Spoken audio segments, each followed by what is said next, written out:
إن الحمد لله نحمده ونستعينه ونستغفره ونعوذ بالله من شرور أنفسنا ومن سيئات أعمالنا من يهده الله فلا مضل له ومن يضلل فلا هادي له وأشهد أن لا إله إلا الله وحده لا شريك له وأشهد أن محمدا عبده ورسوله يا أيها الذين آمنوا اتقوا الله حق تقاته ولا تموتن إلا وأنتم مسلمون يا أيها الناس اتقوا ربكم الذي خلقكم من نفس واحدة وخلق منها زوجها وبث منهما رجالا كثيرا ونساء واتقوا الله الذي تساءلون به والأرحام إن الله كان عليكم رقيبا يا أيها الذين آمنوا اتقوا الله وقولوا قولا سديدا يصلح لكم أعمالكم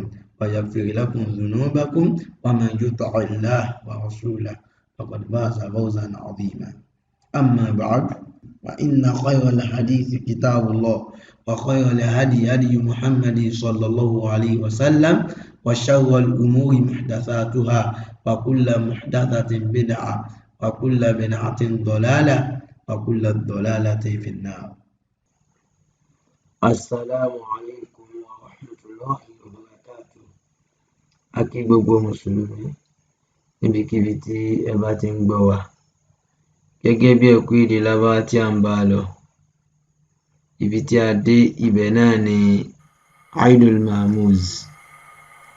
Nígbà tá a ṣàlàyé pé Failul Mahmuz ó pín sí ọ̀nà mẹ́ta: Fa'ul Mahmuz, Ainul Mahmuz, Lamul Mahmuz. Àti wá sí Fa'ul Mahmuz ó wá kù Ainul Mahmuz. Ibẹ̀ la fẹ́ dé lónìí.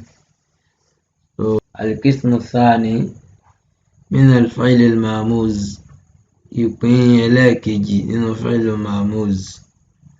Huwa al-musamma bi Ainil Mahmuz. Òun ni wọ́n pè ní Ainul Mahmuz aw Mahmuzul Ain, àbí ká pè ní Mahmuzul Ain. Bó la ṣe mọ̀? Huwa ma kanat ainu fa'ilihi hamzatan. Ainul fi'li ẹ̀ máa jẹ́ hamza. Wa amthilatuhu ma ta'ti, àpèjúwe ló ń bọ̀ wáyé. Sa'ala, ọkùnrin kan tí ó sì ń bíbáyìí ó béèrè. Da'aba, ọkùnrin kan tí ó sì ń bíbáyìí ó ti hùwà, ó ti ṣèṣe sí kan. Sa'ara, ọkùnrin kan tí ó sì ń bíbáyìí ó ṣẹ́kù, kíyàn ṣẹ́ nǹkan kù. Wa ma ashbaha dhalik, àtàwọn tó bá tún jọ lọ. Bó ni ó ṣe jọ? Òun náà nípa Ainul fi'li rí ó ní hamzatul qat'i, gẹ́gẹ́ bí a ṣe ti kọ síwájú. So bó wá ni mudari ó ṣe máa wá àti máa díẹ̀? Wa huwa maftuhul ain fil madi. Ainul fi'li rí ó gba fatha ní madi. Wal mudari, tó bá dé dé mudari náà yóò tún gba fatha. Wa huwa min babi fa'ala yaf'alu. Sojú pọ̀nà fa'ala yaf'alu ni ó bá wá. So nísìnyí báyìí inshallah a wá lọ sí ojú pátákó láti máa wọ̀n bá ṣe máa ń wọ̀n àwọn af'alul madiyya àwọn wọ̀n. Lẹ́yìn náà a ó bọ́ síbi al-af'alul mudari'iyya. So ká wá tó bọ́ sí af'alul amri inshallah.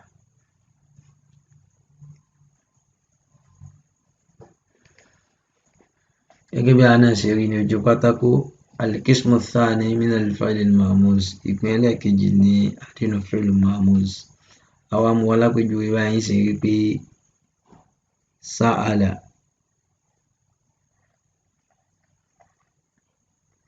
ọkùnrin kan tí ó sì ń báyìí ó ti béèrè.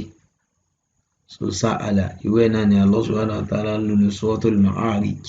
Sa'ala sa'ilun bi'adhabin waqi'. So oníbèrè tí ń béèrè nípa ìyà tí ó ṣẹlẹ̀ ní Qiyamah. A fẹ́ mú Failul Madi àwọn ọkùnrin méjì tí wọ́n sì ń bíbáyìí wá, tí wọ́n ti béèrè síwájú. So wọ́n ti béèrè, bọ̀ a fẹ́ sọ̀rọ̀ nípa àwọn méjèèjì.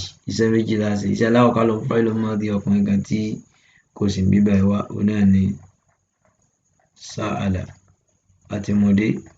Iṣẹ́ ẹlẹ́ẹ̀kejì á lọ sínú al-adawatu allati tazidu fil af'alil madiyya, tó ń tọ́ka sí ènìyàn méjì, òun náà ni alif àti mọ̀dé. Alif yìí ọ̀tún bá ṣe ní fatha, aráàfin tó bá dé bá ni yóò fún ní fatiha náà, adórí aráàfin tó dé bá a bá fatiha á fi ilẹ̀ bẹ́ẹ̀, tá bá dà pọ̀ yóò wá di sa'ala. A fẹ́ mú àwọn méjì ti béèrè, a fẹ́ mú fi'lu madi àwọn ọkùnrin tán pọ̀ tí wọ́n sì ń bí báyìí wá. Iṣẹ́ méjì láti ṣe, alákọ̀ọ́kọ́ ló mú fi'lu madi ọkùnrin kan tó sì ń báyìí wá. Òun náà ni sa'ala àti mudé. Iṣẹ́ ẹlẹ́ẹ̀kejì á lọ sínú al-adawatu allati tazidu fil af'ali al-madiyya tó ń tọ́ka sí ènìyàn méjì, òun náà ni waw alif àti mudé. Waw alif yìí ìwọ̀n tó bá ṣiṣẹ́ ní dhamma, harafi tó bá dé bá ni yóò fún ní dhamma náà, adórí harafi tó dé bá bá fatiha padà náà fún dhamma. Tàbá dà pọ̀ yóò di sa'alu. Allah náà ló lé náà nù Qur'an. So tí ń sìn pé kí ni ògbà tálà ń sọ fún Ànábì Muhammad pé tán bá ń bi ẹ́ léèrè ìbéèrè tí ó jẹ́ wípé ìbéèrè kúfúrú, ó ti ń sìn qad sa'alu Musa min, ó ti ń sìn akbar min dhalik, wọ́n ti bi Ànábì Musa náà ní tó le jù yẹn lọ nígbà tán náà fẹ́ rí Allah, tí ó dẹ̀sẹ̀ tó lè rí Allah ní ayé. Àmọ́ tó bá di yawmil qiyamah, àwa mùmínì tá a jẹ́ mùsùlùmí á rí Allah, àwọn kèfèrí ni ò ní rí Allah láyé àti yawmil qiyamah. Àwa mùmínì à ní rí láyé, àmọ́ tó bá di yawmil qiyamah á rí Allah subhanahu wa ta'ala. So tí yẹn sìn, so ẹ jẹ́ ká dáde ọkàn rẹ̀ bẹ́ẹ̀. Sa'alu àwọn ọkùnrin tí wọ́n pọ̀ tí wọ́n sì ń bí báyìí ní pé tá ń sọ̀rọ̀ nípa wọn, wọ́n ti béèrè. A fẹ́ mú fi'lu madi obìnrin kan tí kò sí ń bí báyìí wá. Iṣẹ́ méjì láti ṣe, alákọ̀ọ́kọ́ ló mú fi'lu madi ọkùnrin kan tó sì ń báyìí wá. Òun náà ni sa'ala àti mudé. Iṣẹ́ ẹlẹ́ẹ̀kejì á lọ sínú al-adawatu allati tazidu fil af'ali al-madiyya tó ń tọ́ka sí obìnrin kan, òun náà ni ta. Táàyì òun tó máa ṣe àti mudé. Táàyì òun tó máa ṣe ní sunkún, òun náà sì náà máa ń gba sunkún yẹn fúnra rẹ̀. Tàbá dà pọ̀ yóò wá di sa'alat. Sa'alat obìnrin kan tí kò sí ń bí báyìí ó ti béèrè. So àwọn náà tí mo bá ti fẹ́ lò, ó ti ń sìn Aisha ti béèrè lọ́wọ́ rẹ̀ nípa ọ̀rọ̀ náà. Al-sa'alatka Aisha anil amri. Ṣé Aisha ti béèrè ọ̀rọ̀ náà ní ọwọ́ rẹ̀? So sa'ala obìnrin kan tó sì ń báyìí ó ti béèrè. So a fẹ́ mú fi'lu madi àwọn obìnrin méjì tí wọ́n sì ń bí báyìí wá. So iṣẹ́ méjì láti ṣe, alákọ̀ọ́kọ́ ló mú fi'lu madi obìnrin kan tó sì ń báyìí wá. Òun náà ni sa'alat. Tó ti béèrè, òun náà ni sa'alat àti mudé. Iṣẹ́ ẹlẹ́ẹ̀kejì á lọ sínú al-adawatu allati tazidu fil af'ali al-madiyya tó ń tọ́ka sí ènìyàn méjì, òun náà ni alif àti mudé. Alif yẹn tó máa ṣe ní fatiha, aráàfin tó bá dé bá ni yóò fún ní fatiha náà, adórí aráàfin tó dé bá a bá sunkún agbọ̀dọ̀ náà fún fatiha. Àbá dà pọ̀ yóò wá di sa'alata. Àwọn méjèèjì lóbìnrin yìí o, àwọn méjèèjì lóbìnrin tí à ń sọ̀rọ̀ nípa wọn, wọ́n ti béèrè àbí tí wọ́n sì ní ibi báyìí sa'alata. A fẹ́ mú fi'lu madi àwọn obìnrin tí wọ́n pọ̀ tí wọ́n sì ń bí báyìí wá, tí wọ́n ti béèrè. So iṣẹ́ méjì láti ṣe, alákọ̀ọ́kọ́ ló mú fi'lu madi ọkùnrin kan tí ó sì ń bí báyìí wá. Òun náà ni sa'ala àti mudé. Iṣẹ́ ẹlẹ́ẹ̀kejì á lọ sínú al-adawatu allati tazidu fil af'ali al-madiyya tó ń tọ́ka sí àwọn obìnrin tó pọ̀, òun náà ni nun àti mudé. Nunu yìí òun tó máa ṣe ní sunkún, aráàfin tó bá dé bá ẹni pé tó wọlé tọ̀ ló fún ní sunkún náà, adórí aráàfin tó dé bá bá fatiha agbọ̀dọ̀ náà fún sunkún. So fatiha lòun gbé bọ̀ ní tiẹ̀. So tàbá dà pọ̀ yóò wá di sa'alna. Àwọn obìnrin tí wọ́n pọ̀ tí wọ́n sì ń bí báyìí wọ́n ti béèrè.